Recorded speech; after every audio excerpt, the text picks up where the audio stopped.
বহুদিনের সমস্যা মিটিয়ে নিয়েছেন কঙ্গনা রানাওয়াত ও জাভেদ আখতার।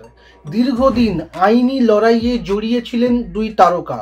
2020 সালে জাভেদ আখতারকে নিয়ে কঙ্গনার মন্তব্যের জেরে সমস্যার সূত্রপাত। কঙ্গনার বিরুদ্ধে মানহানির মামলা করেছিলেন জাভেদ। অবশেষে 2025 সালে শর্তহীন ক্ষমা চেয়ে বিষয়টি মিটিয়ে নিয়েছেন কঙ্গনা। আদালতে বিচারকের সামনেই বিষয়টি মিটমাট করেছিলেন তারা। এমনকি জাভেদকে পিতৃতুল্য হিসেবে সম্মানও দিতে চেয়েছিলেন কঙ্গনা, কিন্তু রাজি হননি বর্ষিয়ান গীতিকার জাভেদ আখতার। সেই প্রসঙ্গে সম্প্রতি এক সাক্ষাৎকারে কথা বলেছেন তিনি।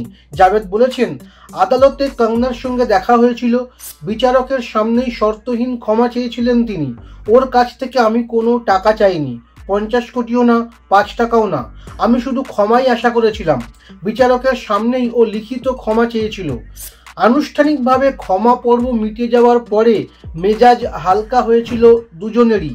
মুখোমুখি কথা বলেছিলেন জাভেদ ও কঙ্গনা। অভিনেত্রী সেই দিন দাবি করেছিলেন তার পরের ছবির গান লিখতে হবে জাভেদ আখতারকেই। রাজি হয়েছিলেন জাভেদ আখতার নিজেও। এর ঠিক পরেই কঙ্গনার আইনজীবী জিজ্ঞাসা করেছিলেন, কঙ্গনার লিখিত বিবৃতিতে আমরা লিখব আপনি কঙ্গনার বাবার মতো, পিতৃতুল্য মানুষ হিসেবে কঙ্গনা আপনাকে শ্রদ্ধা করেন।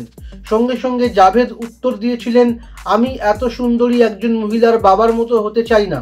এরপরে জাভেদ আরও বলেন, সব কিছু মিটে গিয়েছে, আমি লিখিত ক্ষমা দাবি করেছিলাম, সেটা পেয়েছি। ও প্রতিজ্ঞা করেছে আমার সঙ্গে আর ভবিষ্যতে কখনো খারাপভাবে কথা বলবে না। ও আগে যা বলেছিল তা সম্পূর্ণ ভিত্তিহীন ছিল, সেটা ও নিজেও মেনে নিয়েছে। তাই আর ক্ষোভ পুষে রেখে লাভ কি? আবার দেখা হলে ওর সঙ্গে ভালোভাবেই কথা বলবো।